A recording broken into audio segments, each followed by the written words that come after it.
চমক দেখিয়ে West Indies নারী দলের বিপক্ষে 3 ম্যাচের ওয়ানডে ও 3 ম্যাচের টি-20 সিরিজের জন্য শক্তিশালী দল ঘোষণা করল বিসিবি। প্রথমবারের মতো ওয়েস্ট ইন্ডিজ সফর করতে যাচ্ছেন নিগার সুলতানা জ্যোতিরা। এর আগে কখনো ক্যারিবিয়ান দ্বীপপুঞ্জে দ্বিপাক্ষিক সিরিজ খেলার সুযোগ হয়নি জ্যোতিদের। এবার সেই স্বপ্ন পূরণ হতে যাচ্ছে বাংলাদেশ নারী দলের। তবে সিরিজের 3টি ওয়ানডে খুবই গুরুত্বপূর্ণ।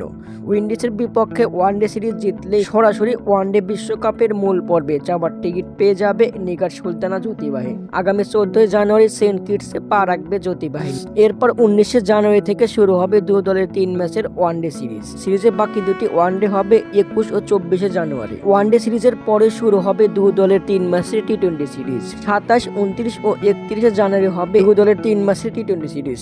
ওয়ানডে ও টি-20 সিরিজের জন্য দল ঘোষণা করেছে বাংলাদেশ।